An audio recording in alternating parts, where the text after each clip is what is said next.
require a lot of collaboration, require building of consensus and building of coalitions. What are some of your experiences doing that, particularly as a Western governor? What have you found useful in interacting with other governors and building support for particular ideas? Well, let me just mention two things. One, what's been encouraging to me is, in working with the other governors, is there clearly is a desire to push back on the federal government and its overreach. That's good. It's not just a Republican thing. Democrats alike. Jerry Brown in California is saying, I don't like the federal government telling me how to run California, Gary, any more than you like them telling you how to run Utah. And so it is a bipartisan, I think, unification here with this initiative of saying, let's push back on the federal government and also change the discussion in the public, because the public too often is asking you to do more than you've been designed to do. Take care of us from cradle to grave. If you have issues, we're going to say to the public, talk to your states, talk to your legislators, talk to your local government officials. Only last do you talk to the federal government. In the West here, as the past chairman of the Western Governors Association, has been an opportunity for us on a kind of a regional basis. Because, you know, all regions are not the same. That's the uniqueness, you know, of the states, because as laboratories of democracy, what happens out of Washington, D.C., you know this as well as anybody, Senator, that it's a standardized approach. It's a one-size-fits-all. And the one size fits a few, but it doesn't fit the many. Well, here in the West, we have public lands. We have endangered species. We have natural resource development, energy, all things that are kind of unique. Most of the energy domestically created in America comes here in the West.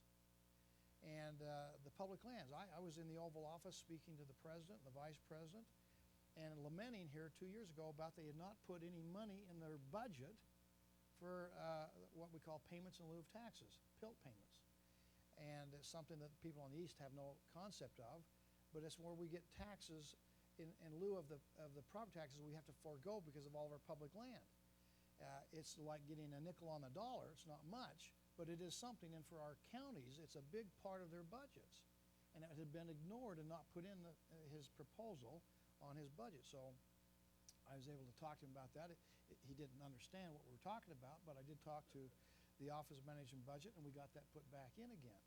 But those are areas that we're uniting on. But public lands, energy development, for example, on our public lands takes us about 1 year and 3 months to get a permit.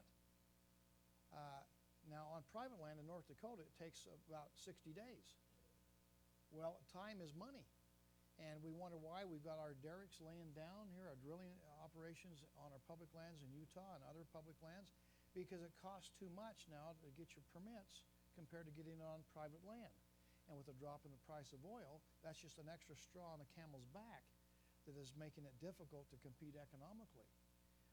Again, I appreciate that President Obama is bragging about the fact that we, for the first time, are importing less than 50% of our oil consumption in America is now imported. But that's mainly because of the private land development, not anything that he had any control over. Our public lands are still being very difficult for us to, in fact, get permits to access. And we can do that in responsible ways, good stewards of the earth as we are in Utah and other places. Our endangered species, the sage-grouse fight that we're on right now, which is just, I'm not sure that anybody in Washington really cares about the sage-grouse, but those who are pushing this are finding it as a way to stop development on our public lands, which, as you know, under the BLM charter, is designed to have multiple use. They're just trying to make it for only backpackers and more of a tourism only. Our ranchers are being hurt, our farmers, our water rights, our access to natural resources, plus our energy opportunity. So the West is uniting on this. Our new chairman of the Western Governors, Matt Mead from Wyoming, is saying, I'm going to make endangered species my #1 issue for the Western Governors. We've already talked about public land and energy. So those are ways that we are uniting here in the West about issues that are near and dear to us in our own backyard. And as you unite with your fellow governors, particularly your fellow Western governors, do you find it's easier than when you go to Washington, you interact with people in the administration or in Congress?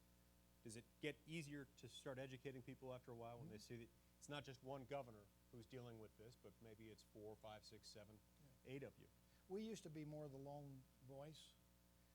We were probably on the cutting edge of issues with public lands and this concerns we've got of accessing our natural resources and energy. And again, it's not a matter of one versus the other. It's a matter of what can we do to optimally utilize our public lands. We testified, when I say we, me and 3 other governors testified in Washington, D.C. 2 weeks ago at the Natural Resources Committee chaired by Congressman Rob Bishop. And the good news was that it was bipartisan. It was not all Republicans. We had a Democrat there. We have other Democrats that agree with the concerns we've got. I had a Democrat in one of the Rocky Mountain State said, when I took over as chairman of the Western Governors Association, he said, Gary, I want you to put your foot, and he said boot, we were dressed in cowboy gear, put your boot on the back of the neck of the federal government just like you put your boot on the back of a head of a rattlesnake. That was a Democrat talking about a Democrat administration. So the frustration that we have is bipartisan, and the unifying voice is the fact that there are multiple states now coming together gives us a stronger voice and increases awareness and understanding, not only here in the Intermountain West, but back east too, where people really don't understand the public land issue. Right. But fortunately, you're changing that. Fortunately, you're educating people on what this does to a state, what it does to a state's economy. It really is quite miraculous what the economic development that you've been able to foster, the economic growth that's been able to occur under your administration, notwithstanding the challenges that we face. When you think about the fact that nearly 70% of the land in the state of Utah is owned by the federal government, and when you think about the fact that the federal government, as the owner of that land, declares itself, of course, exempt from taxation, and then is very, very restrictive about what it allows to go on that land. It's a miracle that we have any energy development at all. It's a miracle that we have any mineral development at all in this state, not to mention any business development of any kind. It's a challenge. Again, you have to play the cards you're dealt. I've been able to work fairly well with the Department of Interior and Ken Salazar, who was a Western rancher. I think that helped him have an understanding. Sally Jewell, who's the Secretary of Interior today, who has spent a lot of time here as a former businesswoman and with Outdoor Products, REI. And so she has an appreciation, understanding. We worked with her and helped us open up our national parks, for example, when we had to shut down, so allowed our rural Utah to still benefit from keeping our parks open. So there's some good things that are happening out there, but you have to engage. You know as well as anybody, it's not a matter of just saying, this is my position. It's also trying to win the opinions and convince people that maybe have a different opinion in the beginning to say, you know what, you've got some good ideas. Let's work together to find a solution. And we've been successful in Utah of doing that, probably better than most states, certainly in the West. And I'm optimistic about the future. We just need to get a Republican in the White House, Senator, and maintain control of the Senate. I think we could do a lot of great things here in this country. Are you here to make an announcement on running for president? No, I'm not. I want to be the best governor I can. And frankly, I think that we as a state have an opportunity to make a significant difference in this country by being the good role model, by being the good example. I get governors that call me all the time about, how are you doing this? We're puzzled about your success economically. I had a fellow running for governor come to meet with us, met with our Office of Economic Development, and said, my state is about 50th in the country. And you guys are near the top. We weren't number 1 at the time. We are now, by the way, but we weren't then. We're in the top 10. And he said, I want to know what you're doing. We had a 10-point plan that we put in place, and our goal to become the best performing economy in America. He copied that all down. He put it in his platform as he ran for governor, and not only did he win, but then he came back and stole my budget director to help implement the 10-step plan. That's the governor of Michigan, Rick Snyder, who's done a really phenomenal job by copying Utah and really turning Michigan around. They were 50, and now they're about 24. And that's when he stole John Nixon. That's when he stole John Nixon, that's right. So we are making an impact as a state. Again, the laboratories of democracy share best practices, and it's nice to be the leader. And I'm more than happy to share, because as you know, this free market system that our founding fathers developed is not a zero-sum game. Indeed. I've told other states, you do what we're doing in Utah, you're going to get the same kind of results in your state too. Governor, thank you so much. Thank you. Really Great to be with appreciate you. it. Thank you.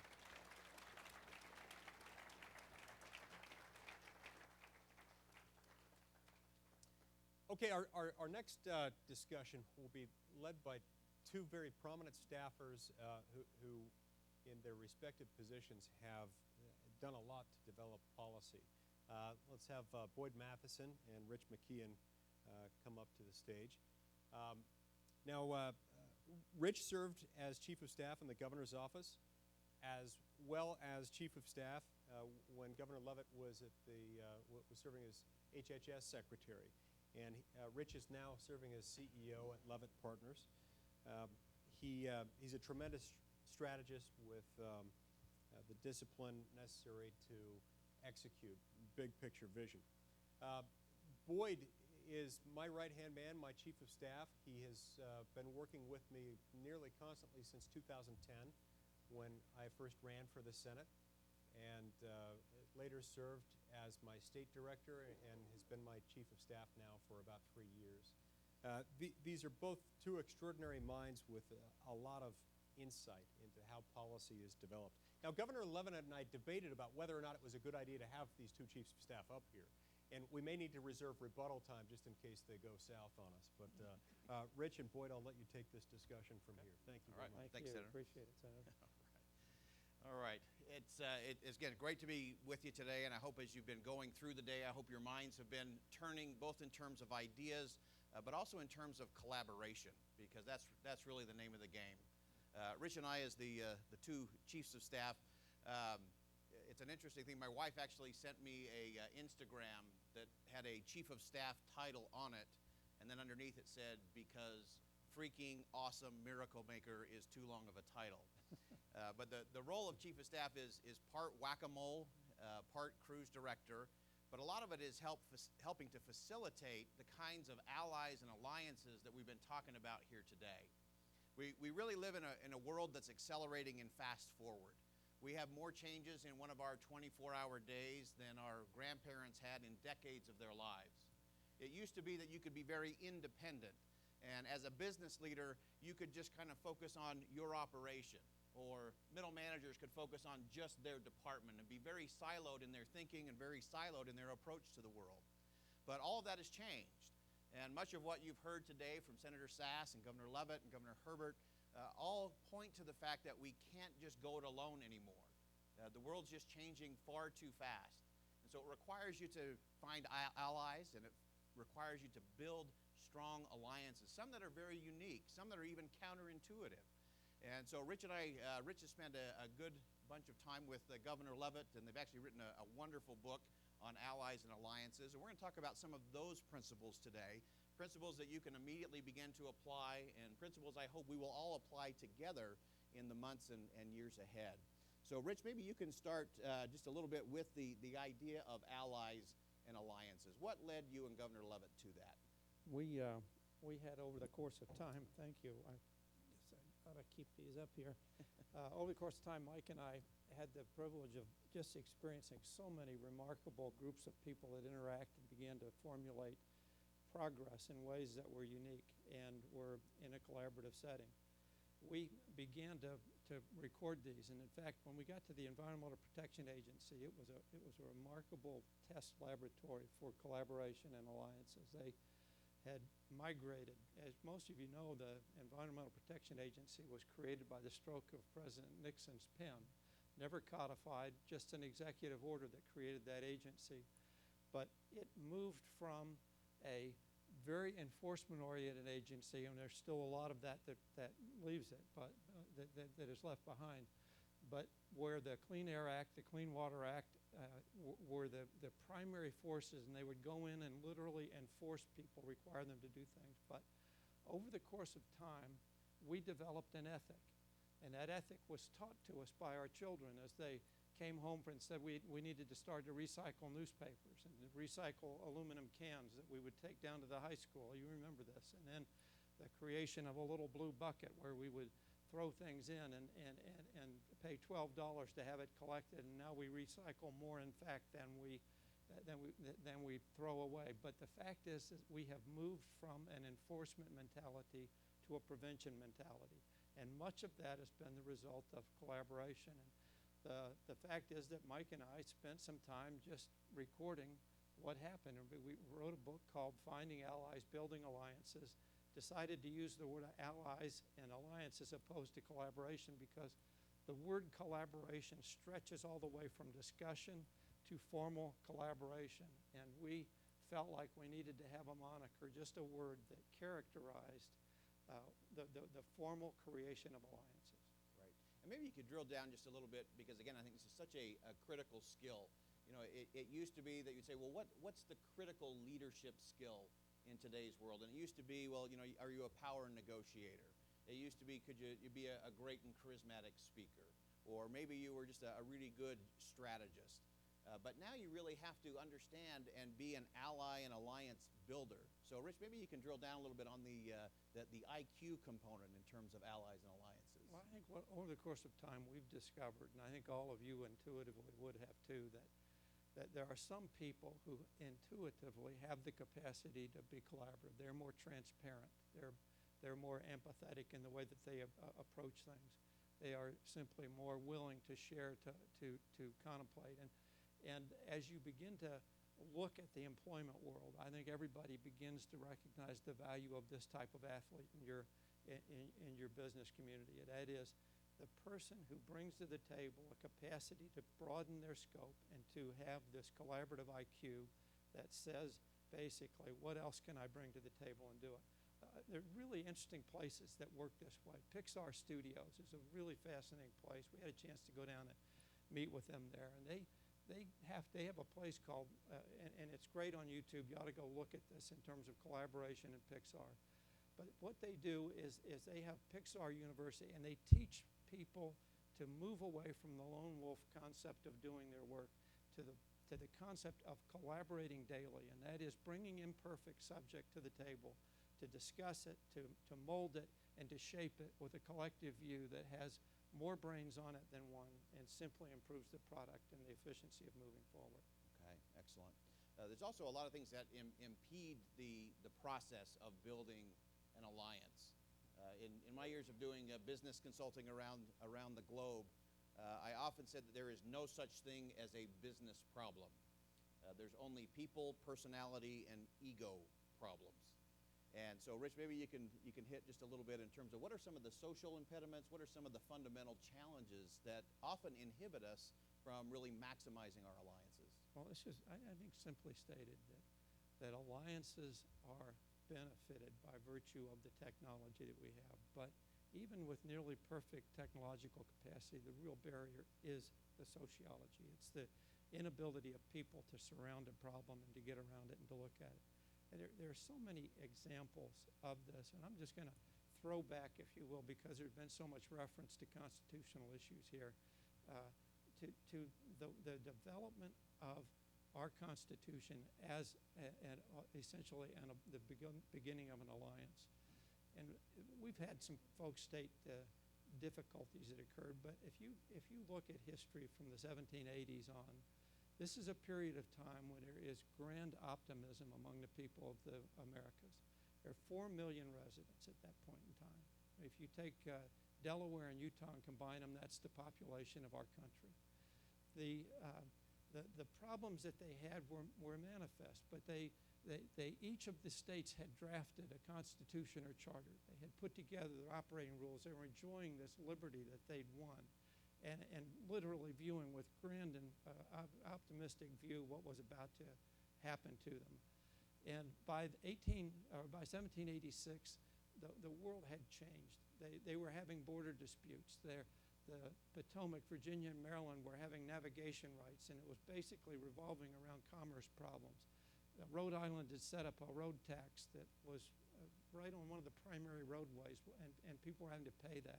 They were developing different monetary systems, and there was a real challenge that this group had, and we've talked a little bit already today about the coagulation of this group of remarkable people around the table at the Constitutional Convention. But the interesting thing about this is that Catherine Brinker Bowen, who wrote the Miracle 1786, 1776. She wrote the book, A Miracle at Philadelphia. Observed, and I think it was really right, that there's a timing component to these as well. She said that if it had happened 5 years earlier, they would have lacked the experience in writing charters and documents. 5 years later, the French Revolution would have divided the country in terms of where they supported themselves, such that they would not have had the capacity to do this. And I would just point out, and I want to read one statement, that there was so much unrest going into this, that there were events occurring like Shays' Rebellion in Massachusetts, where farmers were literally taking to the streets. And I want to read a statement from one whose pseudonym was Plow Jogger. And he said this at a town meeting. It's a relatively famous statement, but listen to this and see if it isn't something you might hear on Fox News.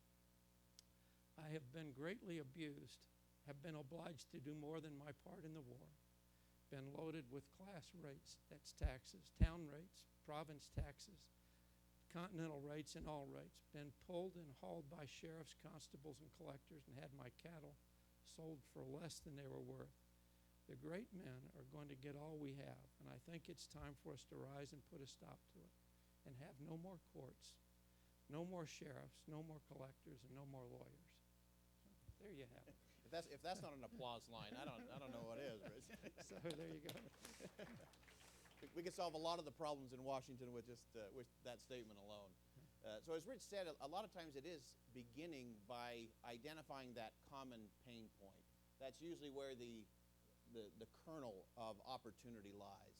And one of the things that I've seen, and one of the things that Senator Lee has really tried to foster, is once you identify that point, then it's about inviting people to become part of the story and part of the solution.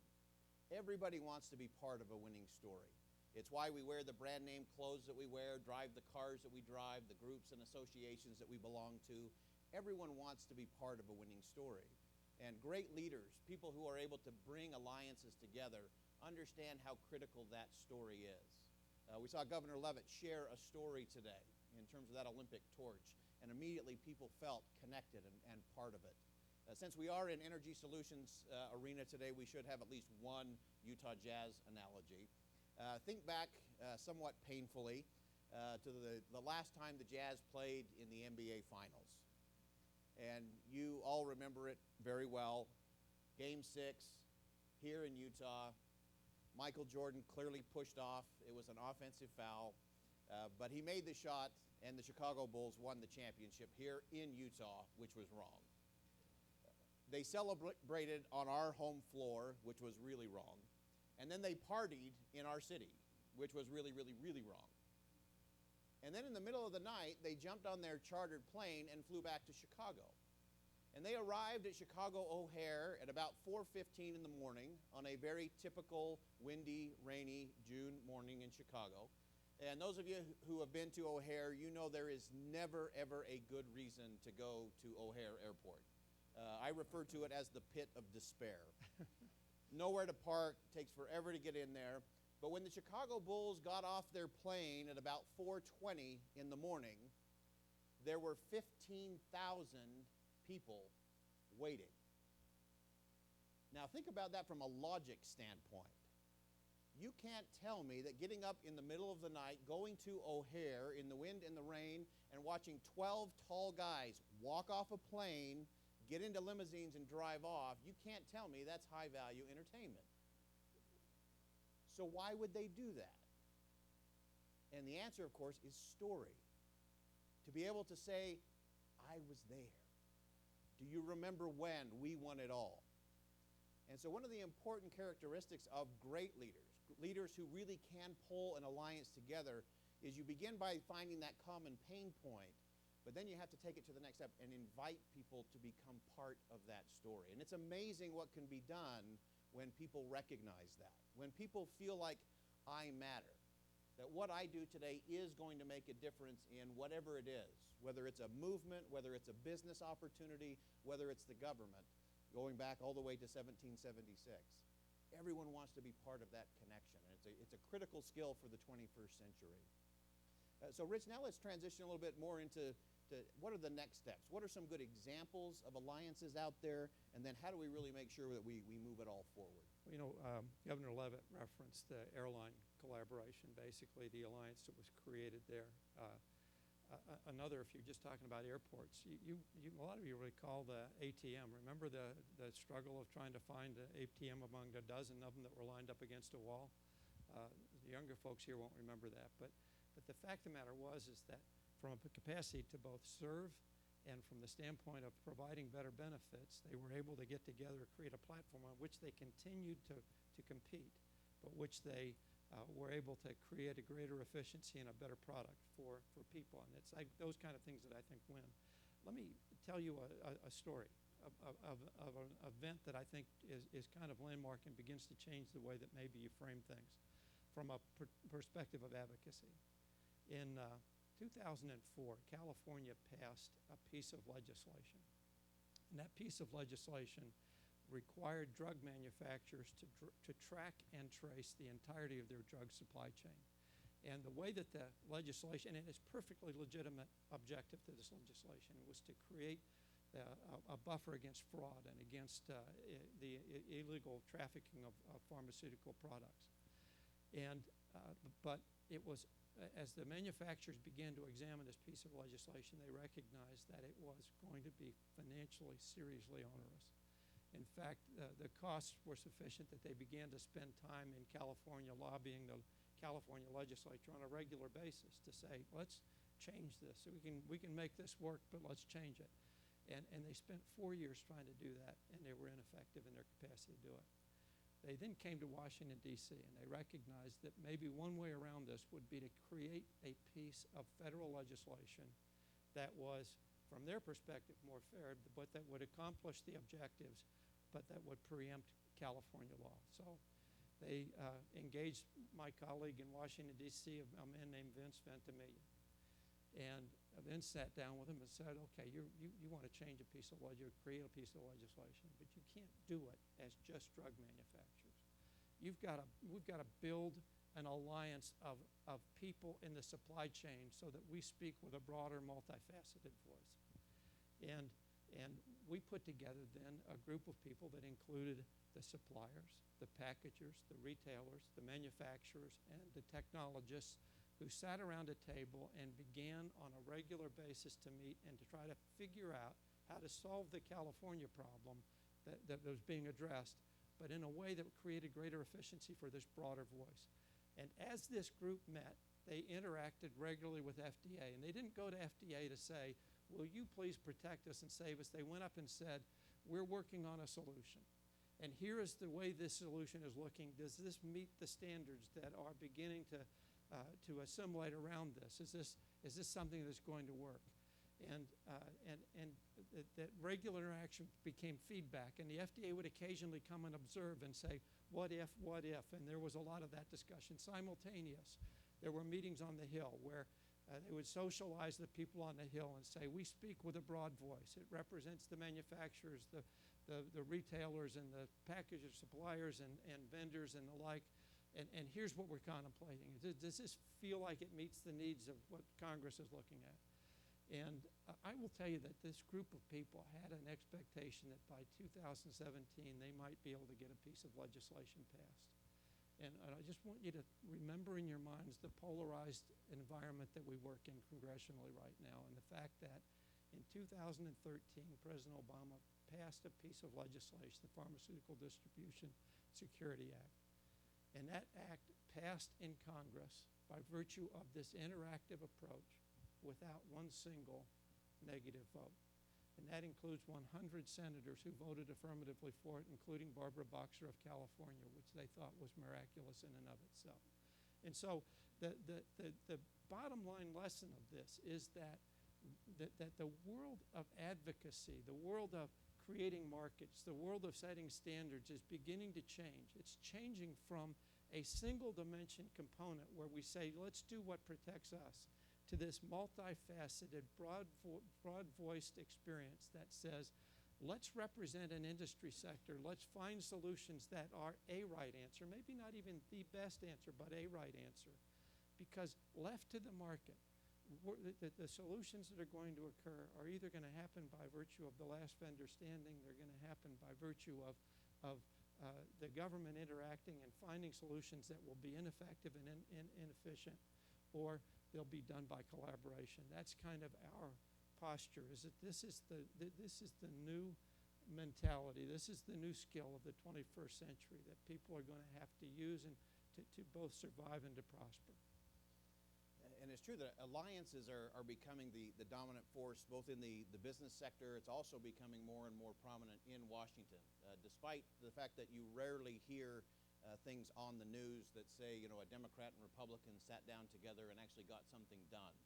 That doesn't make the evening news, and I know we have a few of our friends from the media here, so they can quote me on that one. But it's true that there are so many things that are going on. Senator Lee shared one this morning in terms of his work on the sentencing reform and criminal justice reform. That was a very disparate group of people who wouldn't naturally come together unless somebody really forced it and somebody really led it.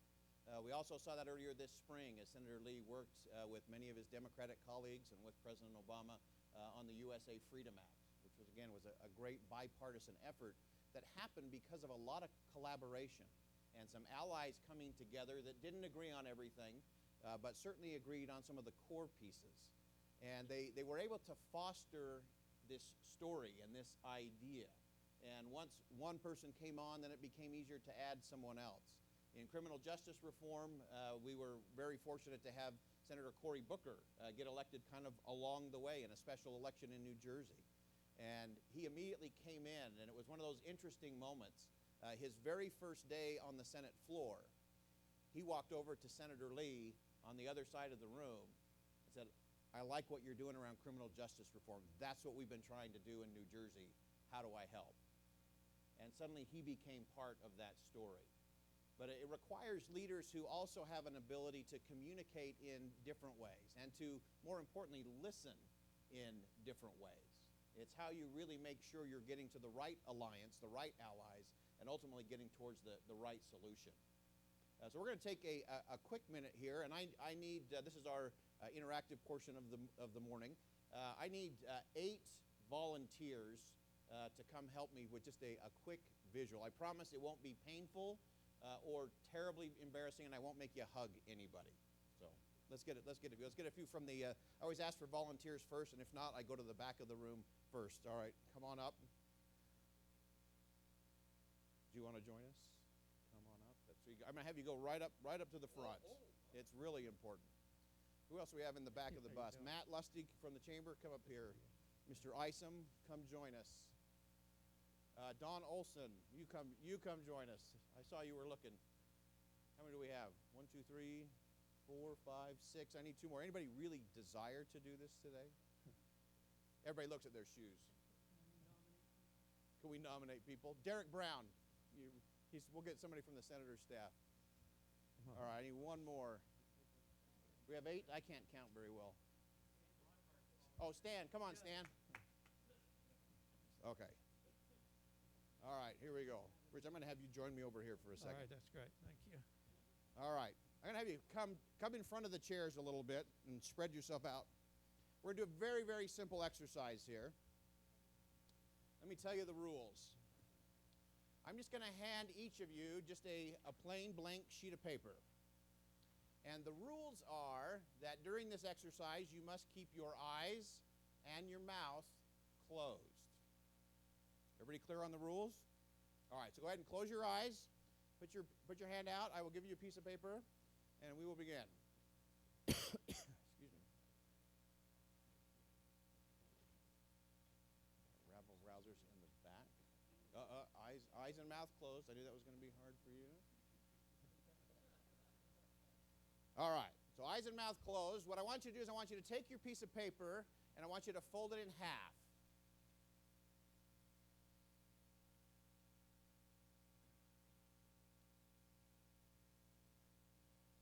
And eyes and mouth closed. See, those chamber guys, you can't trust them. All right, I want you to tear off the top right-hand corner.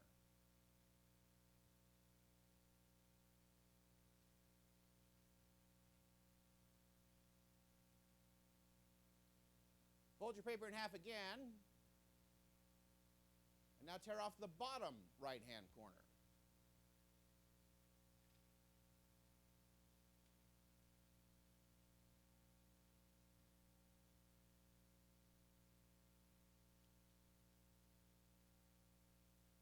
Fold your paper in half one more time.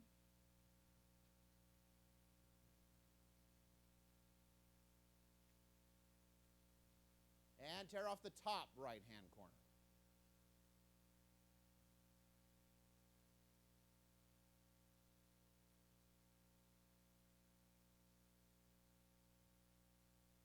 All right.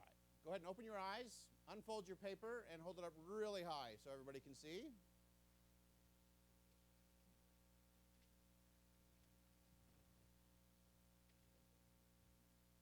What do we got there, Mr. Stan? Very nice.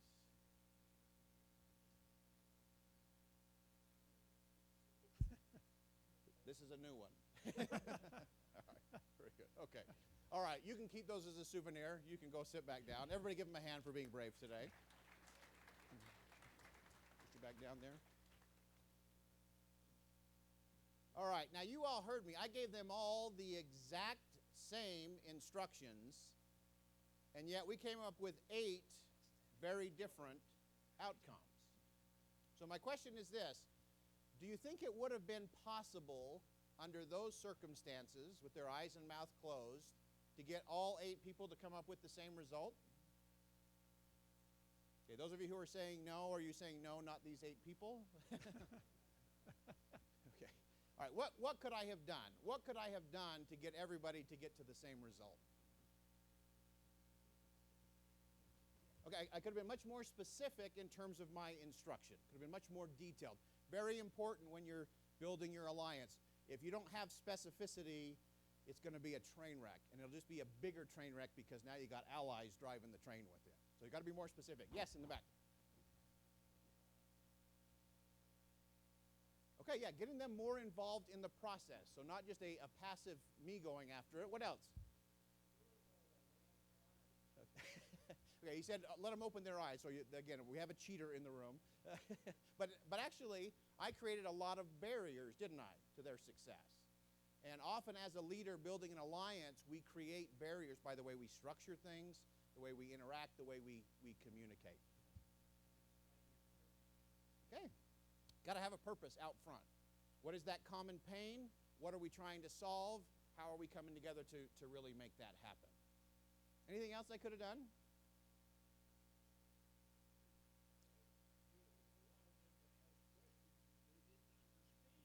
Okay, yes. So again, I could let them ask questions and go back and forth. Yeah. Okay. I could have started with here's what the final result should look like. This is where we're really trying to go. And even with all of that, even if I would have just provided a little bit of feedback along the way and say, well, no, you're folding it to the right instead of the left, or no, you've turned up the top instead of the bottom, or you're not unfolding it properly. I'm not sure what you did, but I'm pretty sure we still could have gotten you there. And so those are all key components in terms of building that alliance. And so, Rich, I want to come up and as we wrap up this section, I just want to hit kind of some last thoughts in terms of what are some of the other key components. You mentioned this idea of lobbying, and of course, we love lobbyists. Not really. Well, there's a few that are okay. But how do you actually become an advocate instead? Because everyone here has an interest that at one point or another is going to be dealing with a local issue, a state issue, or a federal issue back in Washington. And again, I think it's incumbent on everybody in the room to know how's the best way to navigate that and actually build an alliance in the process. So we call this collaborative advocacy, and believe that this is kind of the new energy force, which is to create solutions as opposed to try and protect positions. That's the essence, I think, of what the power of speaking with this multifaceted voice is you begin to create solutions that people begin to become enthusiastic about. Let's disabuse everybody of one notion, and that is that this is easy stuff. When you find the right allies, which is the right convener, the right leader, the right representatives who are going to be there, and then you build this alliance by creating a charter, really, literally a written charter, that articulates the purpose with clarity and decides how you're going to make decisions. And we typically believe that the best way to make decisions is by consensus, near consensus or consensus. That when you begin to package all that together, that the powerful force of it is that the group has to really roll up their sleeves and wrangle through some very, very difficult moments.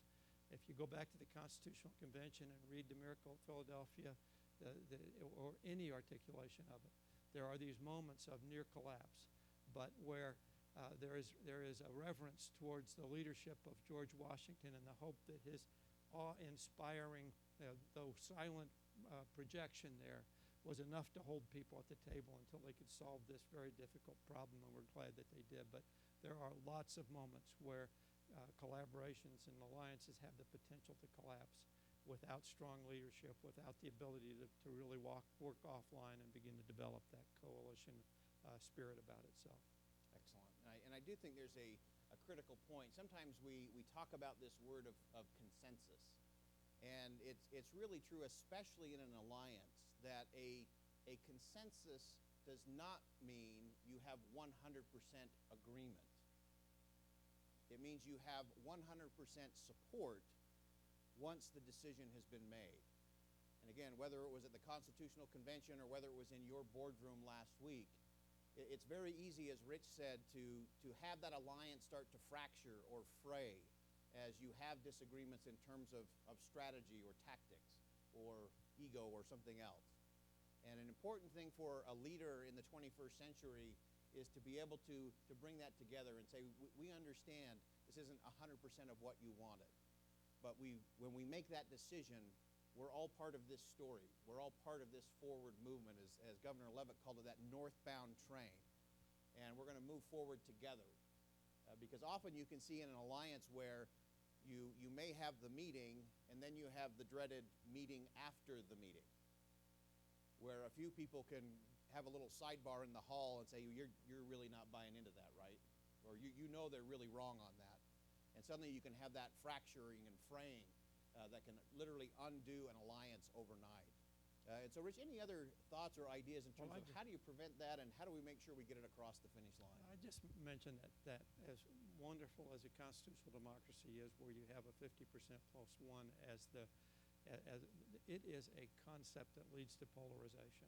I mean, it does naturally.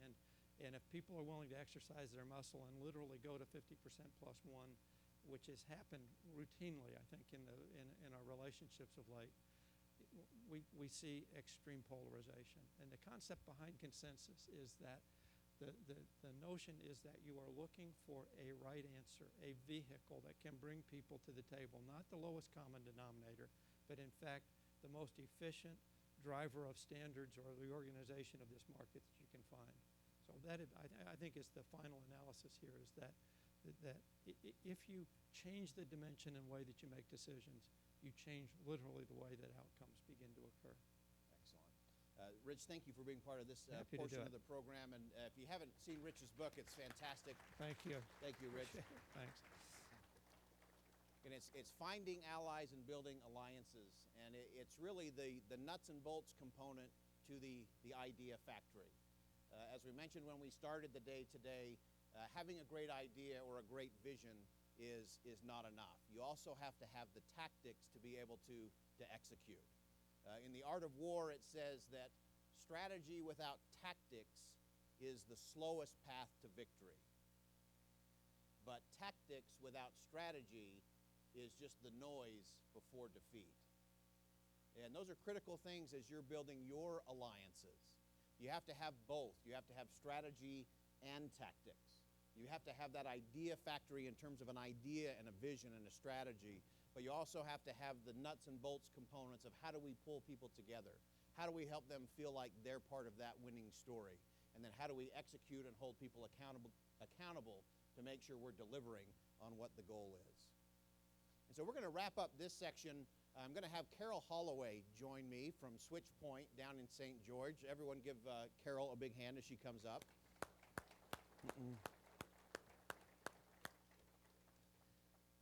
As Carol's joining us up here on the stage, we had the opportunity with Senator Lee to go down to St. George last year during the August break.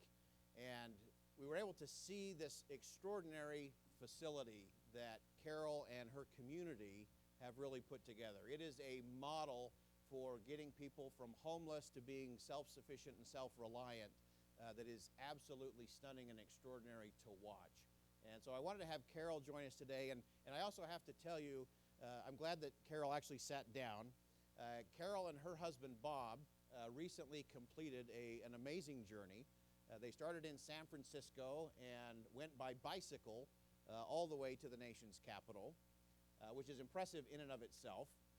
But even more impressive was that they did it on a tandem bicycle. And they're still married, and Bob's still here with us today. So, Bob, thank you for coming, too. So we'll give Bob a hand.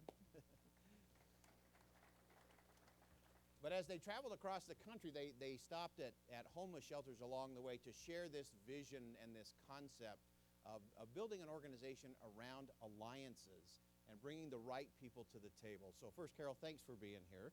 And just give everybody just a little broad brush picture of what SwitchPoint is really all about and how it came to be. All right. Well, thanks, Boyd. Thanks for having me here. SwitchPoint kind of was the brainchild of me and a couple of other people in our community who were tired of seeing the same status quo happening with homelessness. It just didn't seem to be working. My husband and I had moved to St. George about 6 years ago, and I got a job as the volunteer director. And so I was working with a lot of volunteers, about 3,000 volunteers. So we do the Huntsman Senior Games, Tuacahn, it was all this fun stuff, except for I kept noticing that volunteers were coming in because they were court-ordered. And that goes back to Senator Lee's crime doesn't fit the punishment thing.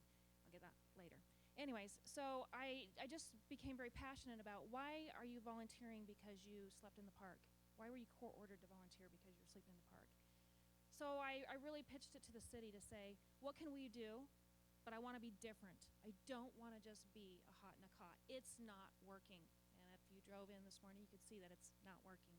So we came up with this strategy of having an all-in-one, a one-stop shop. And that's what I consider SwitchPoint to be, is this one-stop shop. Because we do have the meal and a bed, but as soon as a client walks in, then they are assigned a case manager, and in the downstairs portion, we offer 17 classes every week that they can partake in that will help them grow, help them become independent. We partner with 23 nonprofits that come to our building. We don't have to send the client out.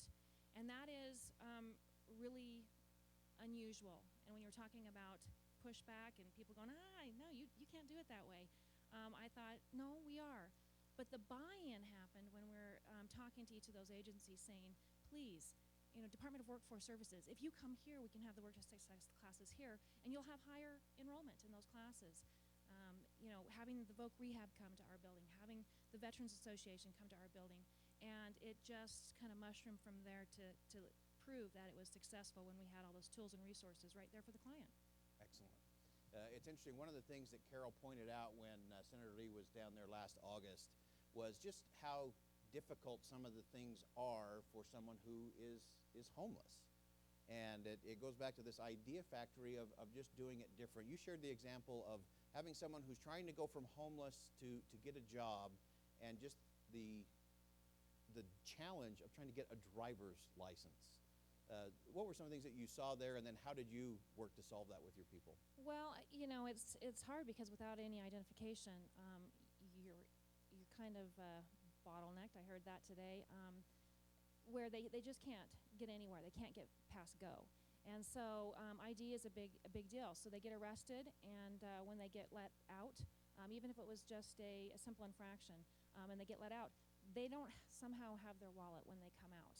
This happens over and over and over again. And then they don't have any money to replace that license. And so I called up to the state and I said, could we be a homeless advocate? And could we verify that this client is truly homeless and needs our help? And we verify so they don't have to have their two stupid pieces of ID to just go replace their license that they had lost in jail. And so that kind of facilitated to where we can just give, I can sign a letter saying I'm verifying that this person is homeless and I'm their advocate, and then we can get them their ID that same day. And that's a big thing. You shared one example when we were down there of someone who, trying to figure out how they would manage the city bus system, and it would literally take them hours just to get out to the DMV to have an opportunity, and then if they didn't have both forms of ID or they forgot something, they would be, several hours trying to navigate back, and that's where many just flat out give up. Well, and in Washington County, we don't even have a bus that goes to the DMV at 16 miles in the middle of nowhere. And so just last week, the day I got back from Washington, D.C., I decided I'd go work a shift because I had been missing everybody after 40 days. And a fellow who had just been released had walked, this was last Sunday, all the way 16 miles in the pouring down rain from the prison to the shelter. And again, he had nothing. He had no ID. He had the clothes on his back. He had no jacket. He just showed up and said, "Here I am." So it's that kind of thing of how do we coordinate with all of our, our resources that we have in our own area to make it to where that doesn't happen. Great. I know you've also worked a lot not only with the agencies as allies to bring them in and get those services really focused, but you've also done a tremendous amount with the business community down there and then just other volunteer organizations. What role are they playing in your success? Well, we certainly couldn't make it without volunteers. As most organizations, nonprofit organizations roll, we have to have volunteers. It takes us about 200 volunteers a month to make things happen at Switchpoint, and that's a bare minimum. And when we look at our business partners, they're crucial to us. They're vital because we not only just have a shelter in our community resource center where we have a computer lab where anybody in the community that doesn't have a computer can come and do job hunting, house hunting, take their GED, that kind of thing. But we also have a food pantry that's in the back that we've built. We just opened it up in July, and we feed over 2,000 families a month just out of that food pantry. So that takes business partnerships and very strong volunteer collaboration to make all those things happen without a big payroll. Excellent. I want to shift now to something that I know a lot of people aren't really familiar with, and this is an area that's a real passion and hot button point for Senator Lee. We often talk about entitlement reform. We know that often we're just making poverty and homelessness a little more tolerable instead of really making it temporary. But per usual, the federal government tends to get in the way. And can you share just some of the examples of people who are trying to get their life back together? You shared one when we were in D.C. last week. Could you share that with the group? It's a great illustration. Yeah, absolutely. One of our, I think, our greatest initiatives, I don't even call it a program, but initiatives, is called our Circles program. And it helps families thrive, that get out of poverty, especially multi-generational families that don't know any other way. And so one of the calculators that we use takes those public benefits. So it might be food stamps, child care, Medicaid, any number one of those. And we plug in what are they getting right now, and what's going to happen if we give them a job or help them get a job. So let's pretend that I get Boyd a job, and he's a single dad with 7 kids. He really screwed it up, okay? So he's got his 7 kids, and so he's got this large benefit because he's got 7 kids. And so if I get him a job for $14 an hour, the cliff effect comes into play, and he loses all of it.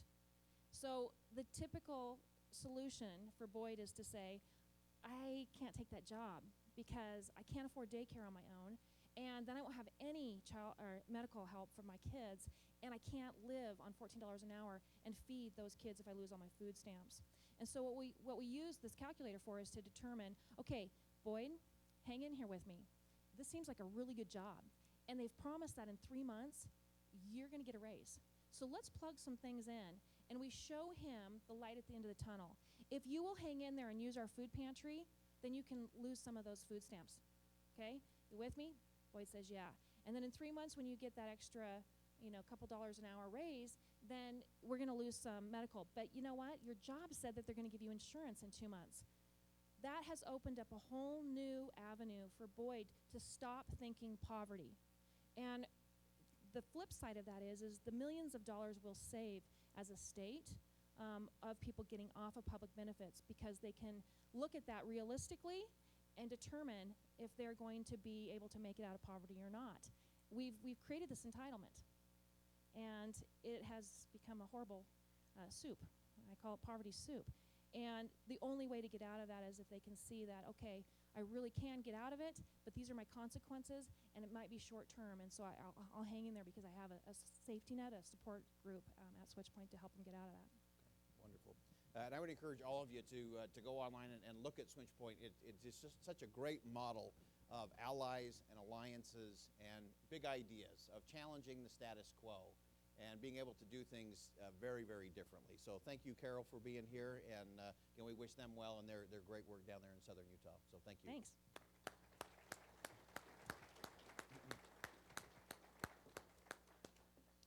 As we come to the close, I hope as you've gone through the morning, I hope you've been able to see some of the different opportunities and challenges that we face.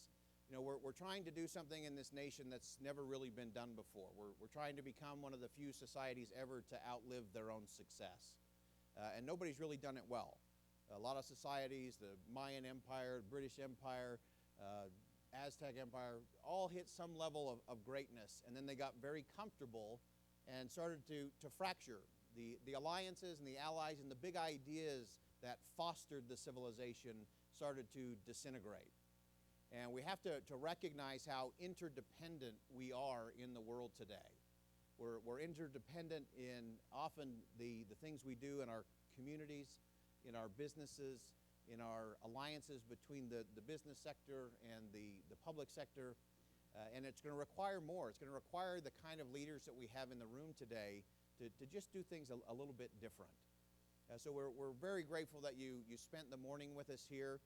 I'm going to have Senator Lee just make a few quick closing remarks, and then we're going to all go devour the rest of the food truck battle outside. And again, we want to thank our sponsors, our partners today, and a special thanks to all of you for what you do in the community. Utah is an extraordinary place, and I hope that you'll continue to come together around big ideas and around alliances. I hope you'll come to Senator Lee's website on a regular basis and look for opportunities to provide feedback, to provide your insight and your expertise.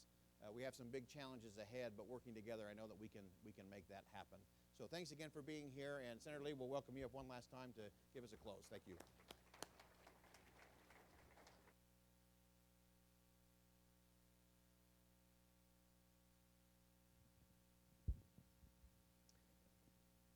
I want to thank all of you for coming today. I want to say at the outset, Carol Hellewell, who was with us just now on this panel discussion, was in my office a couple weeks ago. And Carol and her husband just finished a bike ride across the country. I assume they probably referred to that while I was out of the room.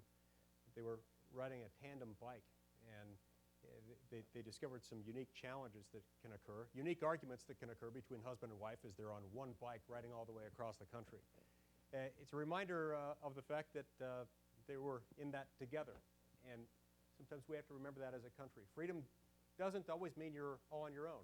In many respects, freedom means we're all in this together, and that's why we need to come together to find solutions to common problems that we face as a society.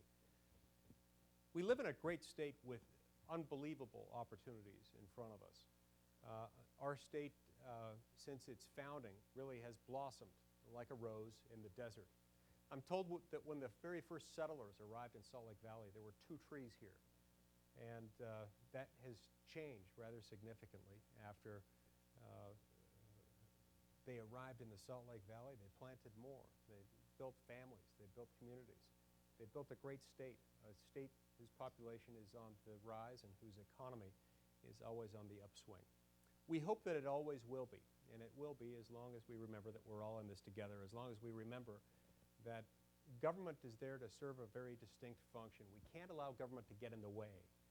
We need to unlock government so that it can allow you to do what you do best, which is work hard to provide for your families, build businesses, in the process provide job opportunities for other people, and everyone benefits when we look at it that way. So I want to thank all of our sponsors, all of our panel participants. I want to thank Senator Sass from traveling all the way out here from Nebraska in order to be here with us. And I want to thank former Governor Leavitt, the Salt Lake Chamber of Commerce, the Utah Technology Council, the Utah Manufacturers Association, and everyone who participated in any way. Thank you very much for being here. Have a great day.